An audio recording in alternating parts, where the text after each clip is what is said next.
Hello guys, welcome to my channel study brains education. इस channel को बनाने का जो मेरा मोटिव है वो ये है कि इसमें हम स्कूल की सभी एनसीईआरटी की बुक्स क्लास 6 से 12 तक की कंप्लीट करेंगे। उसके बाद जो कॉम्पिटिटिव एग्ज़ाम्स की बुक होती हैं वो भी हम इसी चैनल में कंप्लीट करेंगे। इस सीरीज़ के बाद उन्हीं की सीरीज़ चलेगी, टॉपिक वाइज सब्जेक्ट वाइज वो भी कंप्लीट होगी। आज जो हम चैप्टर कर रहे हैं ये क्लास 6 का ज्योग्राफी का चैप्टर है जिसका नाम है अर्थ इन अवर सोलर सिस्टम। इस चैप्टर का नाम है अर्थ इन अवर सोलर सिस्टम। सबसे पहले हम इसको क्लियर करते हैं। क्लास 6 एनसीईआरटी का फर्स्ट चैप्टर है ये।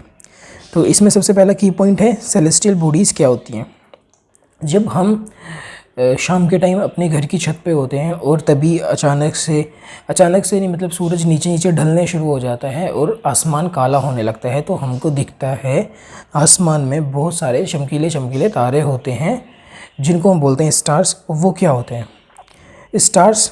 और आसमान में और क्या क्या होता है? एक तो सन होता है, मून होता है, और जितने भी ऑब्जेक्ट्स होते हैं स्काई में उन सबको बोलते हैं हम सेलेस्टियल बॉडीज़, जिसमें सन हो गया, मून हो गया, स्टार हो गया, स्टार्स हो गए और तुम्हारा प्लैनेट्स हो गए,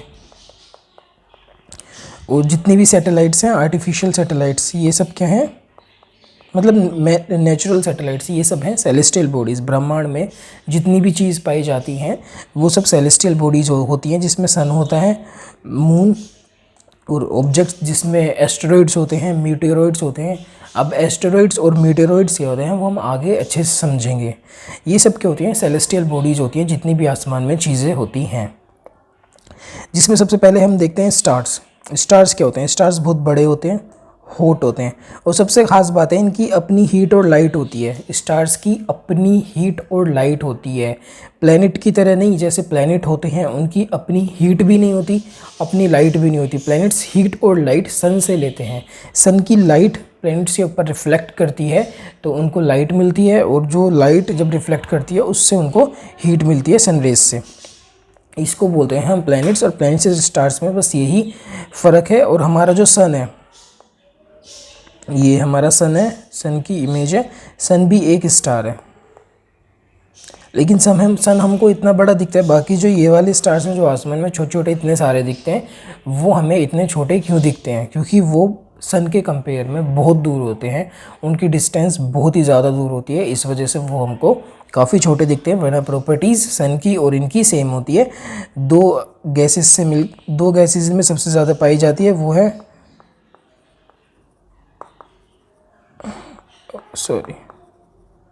हाइड्रोजन हीलियम का कंपोजिशन सन में और स्टार्स में सबसे ज़्यादा होता है, जिसकी वजह से इनमें हीट और लाइट होती है।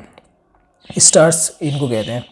उसके बाद सेलेस्टियल बॉडीज़ आपका क्लियर था ही, स्टार्स भी क्लियर हो गया। अब देखते हैं कॉन्स्टलेशंस क्या होते हैं। जब हम आसमान में स्टार्स देखते हैं तो वो अलग अलग पैटर्न बनाते हैं। आसमान में जब भी हम देखते हैं तो स्टार्स का क्या लगता है, हम अपने अपने पैटर्न्स भी देखते हैं। कभी दिखता है 4 स्टार एक साथ हैं तो वो स्क्वायर जैसा दिख रहा है, लेकिन जो मेन पैटर्न है वो है बिग बियर। ये इतने सारे स्टार मिलकर एक बियर की शेप बनाते हैं, इसको बोलते हैं big bear constellation. Constellation basically इन पैटर्न्स को ही बोलते हैं। ऐसे आसमान में बहुत सारे कॉन्स्टलेशंस हैं। सप्तऋषि हो गए जिसको हम इंग्लिश में उर्सा मेजर बोलते हैं, जिसमें 7 स्टार्स मिलके ये रहा 1 2 3 4 5 6 7 स्टार्स मिलके एक कॉन्स्टलेशन बनाते हैं, जिसको हम उर्सा मेजर बोलते हैं। सप्तऋषि यही कॉन्स्टलेशन होता है। ये होता है एक north star. North star basically क्या होता है? जो हमारी अर्थ है, ये अर्थ के ऊपर का नॉर्थ पोल है, ये नॉर्थ पोल के ऊपर होता है, मतलब एकदम ऊपर की तरफ पड़ता है नॉर्थ स्टार। तो नॉर्थ स्टार से हम क्या करते हैं कि नॉर्थ डायरेक्शन का पता करते हैं कि नॉर्थ डायरेक्शन है किस तरफ, वो हमें नॉर्थ स्टार से पता चलता है। ये रहा उर्सा मेजर जो कॉन्स्टलेशन है उसका जो ये वाला डूबे स्टार है, इसके जब हम डायरेक्ट ऊपर की तरफ देखेंगे तो नॉर्थ स्टार की लोकेशन हमको ऐसे ट्रैक कर सकते हैं उर्सा मेजर सप्तऋषि कॉन्स्टलेशन की मदद से।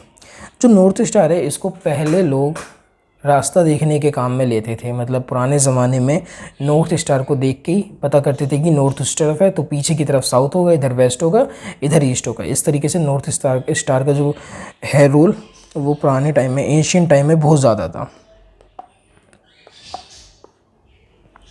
अब भी पूरा सोलर सिस्टम के बारे में देखते हैं। सोलर सिस्टम क्या होता है? ये है हमारा सोलर सिस्टम। ये हमारा सोलर सिस्टम में क्या क्या होते हैं? सबसे पहले सन होते हैं, बाकी 8 प्लैनेट्स होते हैं और उन प्लैनेट्स की सब सैटेलाइट्स होती हैं, और जितनी भी अलग अलग सेलेस्टियल बॉडीज़ हैं, जैसे एस्टेरॉइड्स हो गए, मेटेरॉइड्स हो गए, ये रहे एस्टेरॉइड्स और मेटियोरॉइड्स, ये सब क्या हैं? सोलर सिस्टम के पार्ट हैं, जिनको हम एक साथ सोलर फैमिली भी बोलते हैं। सन इनका ईरा, सन इनका हेड होता है, उसके साथ में ये जितने भी प्लैनेट्स हैं ये सन के चारों तरफ ऐसे ऐसे राउंड राउंड चक्कर लगाते हैं। इस मोमेंट को बोलते हैं हम रिवोल्यूशन। ये रिवोल्यूशन कर रहे हैं सन के चारों तरफ। ये जो एक रास्ता दिख रहा है, गोल गोल रिंग्स दिख रही हैं, इसको बोलते हैं हम ऑर्बिट। हर प्लैनेट की अपनी अपनी अलग ऑर्बिट होती हैं और वो उसी के ऊपर रिवॉल्व करते हैं सन के चारों तरफ। सन अपनी जगह पे रहता है, वो कहीं नहीं जाता। बाकी प्लैनेट्स रिवॉल्व करते हैं। बाकी प्लैनेट्स की एक और मूवमेंट होती है, वो एक ही जगह पे रिवॉल्व करते करते स्पिन भी करते हैं। ये स्पिन मूवमेंट को बोलते हैं हम रोटेशन। हर प्लैनेट रोटेट भी करता है और रिवॉल्व भी करता है। हर प्लैनेट का रोटेट करने का टाइम अलग अलग होता है और रिवॉल्व करने का टाइम अलग अलग होता है। जैसे मर्क्यूरी की बात करें, मर्क्यूरी 88 डेज़ में 1 रिवॉल्यूशन कंप्लीट करता है। अर्थ 365 डेज 6 आवर्स में 1 रिवॉल्यूशन कंप्लीट करता है। रोटेशन अर्थ 24 आवर्स में कंप्लीट करता है। इस तरीके से हर प्लैनेट का अपना अपना अलग अलग टाइम होता है। जैसे ये देखो कितना धीरे चल रहा है और ये देखो कितना तेज़ चल रहा है मरकरी। इस तरीके से ये सोलर फैमिली होती है, जिसमें सोलर फैमिली के ये सब हिस्से होते हैं। बाकी एस्टेरॉइड्स भी सोलर फैमिली के हिस्से होते हैं, मेटेरॉइड्स भी होते हैं। वो मैं आगे आपको डायग्राम के साथ साथ दिखा के समझाऊंगा कि वो होते क्या हैं बेसिकली। फिलहाल सोलर सिस्टम आपका क्लियर है।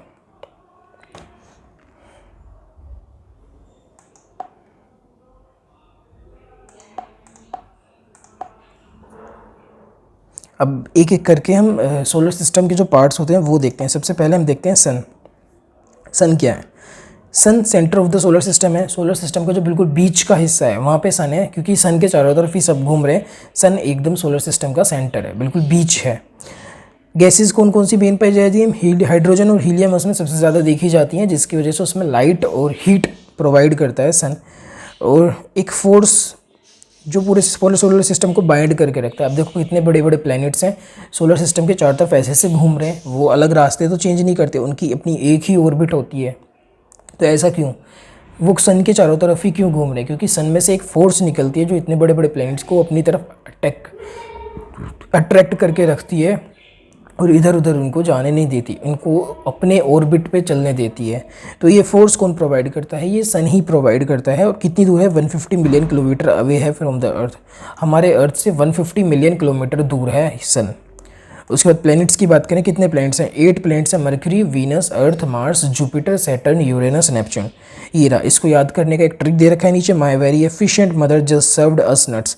यहाँ पे M Mercury, V Venus, E Earth, M Mars, J Jupiter, S Saturn, U Uranus, N Neptune. ये हैं हमारे 8 प्लैनेट्स। और इनको याद करने का तरीका, ये अपने एक पाथ में, जिसको हम ऑर्बिट बोलते हैं, सन के चारों तरफ घूमते रहते हैं। अब एक प्लैनेट है ये प्लूटो, जो कि 9th प्लैनेट था, जिसको अब प्लैनेट की लिस्ट में से हटा दिया। क्यों? प्लैनेट की खासियत होती है कि वो एक ऑर्बिट में सन के चारों तरफ चक्कर लगाता है, वो कोई अपना रास्ता नहीं पकड़ता। लेकिन जो प्लूटो था उसकी ये सब क्राइटेरियाज ये फॉलो नहीं कर रहा था।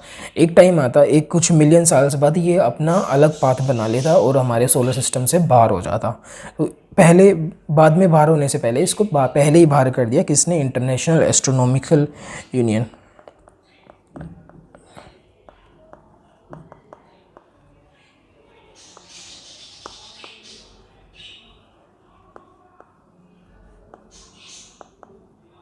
दो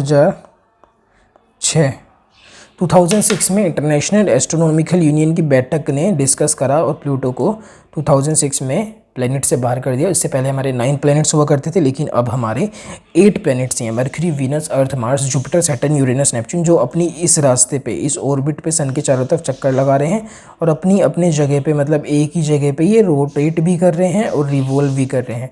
यही चीज़ ये कर रहे हैं, हमेशा यही चीज़ ये करते रहते हैं। सबका अलग अलग टाइम है ये करने का। रोटेशन और रिवॉल्यूशन का सबका अलग अलग टाइम है। कोई देर से करता है, तो कोई 365 डेज़ में कर रहा है, कोई 88 डेज़ में ही कर ले रहा है। उसके बाद हम बात करते हैं अर्थ की। थर्ड नियरेस्ट है, सबसे पास मरकरी है, फिर सेकंड नियरेस्ट है वीनस, थर्ड नियरेस्ट है हमारा अर्थ।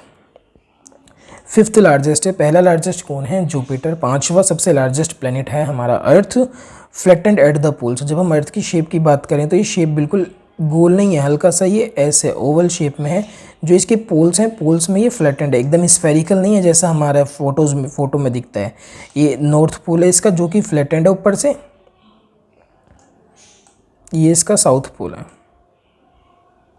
ये नॉर्थ पोल है, साउथ पोल है। ऊपर से जब फ्लैट रहता है तो इस शेप को बोलते हैं हम ज्यूइड शेप, जिसमें एक स्फेयर होता है लेकिन जो ऊपर और नीचे से फ्लैट होता है, उन शेप को बोलते हैं ज्यूइड शेप। तो हमारे अर्थ की जो शेप है वो प्रॉपर स्फेयर नहीं है, वो ज्यूइड शेप है। नो टू हॉट, ना ज़्यादा ये ठंडा है ना ज़्यादा कोल्ड है, तो इस वजह से इसमें हमारी लाइफ पॉसिबल है, क्योंकि ज़्यादा गर्म भी नहीं है। अगर हम गर्म की बात करें तो वीनस सबसे ज़्यादा गर्म है, उसमें एसिड की तो बारिश होती है, सल्फ्यूरिक एसिड की, तो वो बहुत ज़्यादा खतरनाक है। हमारे अर्थ में ऐसा कुछ नहीं है। और अगर हम बात करें यूरेनस की, तो बहुत ज़्यादा ठंडा प्लेनेट है, उसमें कोई रह ही नहीं सकता। लेकिन अर्थ के जो एकदम फेवरेबल कंडीशन है, यहाँ पर आराम से लाइफ पॉसिबल है। बाकी जो लाइफ की इंपॉर्टेंट चीज़ें हैं जैसे एयर, वाटर, ऑक्सीजन, ये यहाँ पर आसानी से मिलती हैं। एयर भी है यहाँ पे, वाटर भी है, ऑक्सीजन भी है, तो इस वजह से अर्थ में रहने लायक जगह है, अर्थ में लाइफ पॉसिबल है। 71% जो अर्थ का है वो कवर्ड है वाटर से, 71% जो है अर्थ का वो है कवर्ड वाटर से। तो इस वजह से अर्थ की जो कलर दिखता है स्पेस में, सब ब्लू कलर दिखता है। देखो ये पूरा ब्लू दिखता है। 29% ये जो ग्रीन लैंड है, ये सिर्फ 29% है। 29% में इतने लोग रहते हैं, तो अर्थ में पानी बहुत ज़्यादा है, पानी की मात्रा बहुत ज़्यादा है, तो ये ब्लू दिखता है, तो इसको हम ब्लू प्लैनेट के नाम से जानते हैं। अगर क्वेश्चन आता है ब्लू प्लैनेट कौन सा है, तो फिर उसमें हमारा आंसर होगा Earth. Moon, only satellite of Earth, ये एक नेचुरल सैटेलाइट है। नेचुरल सैटेलाइट वो होती हैं जो पहले से ही एक प्लेनेट के पास होती हैं। आर्टिफिशियल सैटेलाइट्स वो होती हैं जो मैन मेड होती हैं, जैसे इसरो हो गया, नासा हो गया, ये बनाते हैं और इसको लॉन्च करते हैं रॉकेट की मदद से, और वो ऊपर जाकर प्लेनेट के चारों तरफ ऐसे इस तरीके से नेचुरल सैटेलाइट भी और आर्टिफिशियल सैटेलाइट भी एक ही रिवोल्यूशन करती हैं प्लेनेट के चारों तरफ। इस तरीके का एक पाथ फॉलो करती हैं जिस तरीके से सन के चारों तरफ हमारे प्लैनेट्स घूमते हैं। जो डायमीटर है मून का, डायमीटर बोलते हैं यहाँ से यहाँ तक का जो ये जो लेंथ है, ये अर्थ के डायमीटर से जस्ट 1/4 है, मतलब अर्थ के आधे से भी आधा। इतना बड़ा है मून, बस इतना बड़ा अर्थ के कंपेयर में। 3,84,400 किलोमीटर्स इसकी डिस्टेंस है हमारे अर्थ से। 27 डेज़ में ये हमारा रोटेशन कंप्लीट करता है, 27 डेज़ में ही ये रिवोल्यूशन कंप्लीट करता है। इसी वजह से इसकी एक ही साइड विजिबल रहती है हमेशा। जैसे हमारा ये मून है, इसका ये हिस्सा हमको दिख रहा है, नहीं, हाँ ये हिस्सा दिख रहा है, ये हमारा अर्थ है। हम अर्थ से मून का ये वाला हिस्सा देख पा रहे हैं। तो मून क्या करता है, जब यहाँ पर पहुँचेगा तो ये हिस्सा इसका यहाँ पहुँच जाएगा, लेकिन जब इसने इतनी स्पेस भी क्लियर कर ली तो भी हमको यही अर्थ से वही हिस्सा दिखेगा। जब ये यहाँ पर पहुँचेगा तो ये हिस्सा नीचे और नीचे पहुँच जाएगा, लेकिन तब भी हमको अर्थ से यही दिखेगा। होता है कि मून 27 डेज़ में ही रोटेशन कंप्लीट करता है, मून 27 डेज़ में ही रिवोल्यूशन कंप्लीट करता है।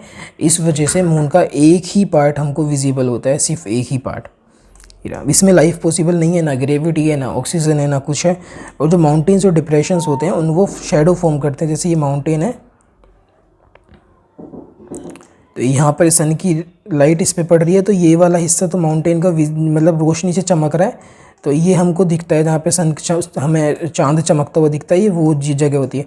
बाकी जो यहाँ पर जो रोशनी नहीं पहुँच पा रही, काला काला हो रहा है, यहाँ पर शेडो बन रही है माउंटेन्स की, वो हमें ब्लैक ब्लैक स्पॉट्स जो मून के ऊपर दिखते हैं वो ये होते हैं।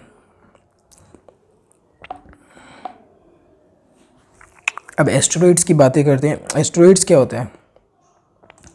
एस्टेरॉइड्स होती हैं टाइनी बॉडीज़ होती हैं, पत्थर होते हैं काफ़ी छोटे छोटे, मतलब छोटे छोटे एज़ कम्पेयर टू प्लैनेट्स। लेकिन ये कहाँ पर होते हैं? मार्स और जुपिटर की ऑर्बिट के बीच में होते हैं। जैसे ये हमारा मार्स है, ये हमारा जुपिटर है, तो इसकी ऑर्बिट के बीच में ये छोटे छोटे पत्थर्स होते हैं,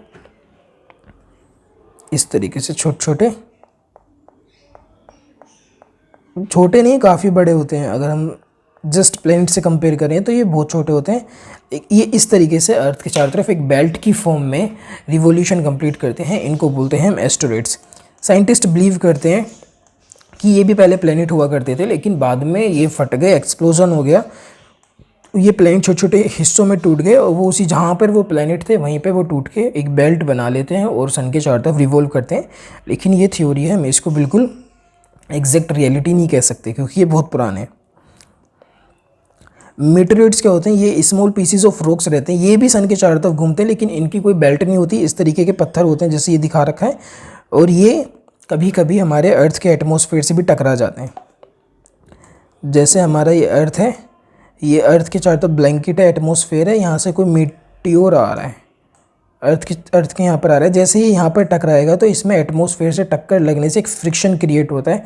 फ्रिक्शन क्रिएट होने की वजह से एक स्पार्कल क्रिएट होता है, एक आग की स्पार्कल होती है, वो स्पार्कल इस पे मौजूद गैस की वजह से पूरे इसको कवर कर लेती है, ये पूरा जलने लगता है और ये अर्थ से आके बहुत सी बार तो एटमॉस्फेयर से टकरा के या फिर थोड़ा सा आने के बाद रास्ता चेंज कर लेता है। ये बहुत सी बार हमारे अर्थ से टकरा भी जाता है, ये जब भी टकरा जाता है बहुत ज़्यादा डिज़ास्टर बन जाता है और बहुत ज़्यादा लोगों की डेथ भी होती है और इस तरीके से एक गड्ढा बना देता है बहुत बड़ा। जब उस गड्ढे को बना देता है तो उसमें काफ़ी टाइम बाद पानी भर जाता है, जिसको हम मीटियोर लेक बोलते हैं। मीटियोर लेक है, ऐसी हमारी अर्थ पे अभी भी बहुत सारी मीटियोर लेक हैं जो कभी पहले कभी इस तरीके से मीटियोर टकराया होगा और वो आज लेक बन चुकी हैं, ऐसी अर्थ पे हैं काफ़ी सारी। गैलेक्सी क्या होती है, सिस्टम होता है एक बिलियंस ऑफ स्टार्स। गैलेक्सी होती है बिलियंस ऑफ स्टार्स मिलके, बिलियंस ऑफ डस्ट और गैसेस के क्लाउड्स मिलके, डस्ट और गैसेस के क्लाउड्स मिलके और स्टार्स मिलके एक सिस्टम बनाते हैं जिसको बोलते हैं हम गैलेक्सी, जिसको बोलते हैं हम गैलेक्सी। इन्हीं गैलेक्सी में हमारा सोलर सिस्टम है, जैसे हमारी गैलेक्सी है जिसके अंदर हमारा सोलर सिस्टम है, उसको बोलते हैं मिल्की वे गैलेक्सी। क्योंकि जो यूरोपियन साइड है और जो नॉर्थ साइड है वहाँ पे काफ़ी बड़ी इस तरीके से एक वाइट कलर की लाइन दिखती है आसमान में रात के वक्त, तो ये बिल्कुल एक रास्ते की तरह होती है वाइट कलर के, तो इसको हम बोलते हैं मिल्की वे। तो हमारी गैलेक्सी को बोलते हैं मिल्की वे गैलेक्सी। लेकिन जो शेप यूनिवर्स में हमारी गैलेक्सी की है वो इस तरीके की है। इस शेप को देखो, ये इस तरीके की शेप बन रही है, इस शेप को बोलते हैं हम स्पायरल शेप। जो हमारी गैलेक्सी की शेप है वो हमारी गैलेक्सी की शेप है स्पायरल शेप, और जो हमारी गैलेक्सी का नाम है वो हमारा मिल्की वे गैलेक्सी नाम है। तो बस इतना ही हमारा गैलेक्सी, बहुत सारी गैलेक्सी मिलके बनाती हैं यूनिवर्स, मिलियंस ऑफ गैलेक्सी बनाती हैं यूनिवर्स। आज के लिए इतना ही, ये चैप्टर यहीं ख़त्म होता है और हमारे चैनल को सब्सक्राइब करें। Thank you so much.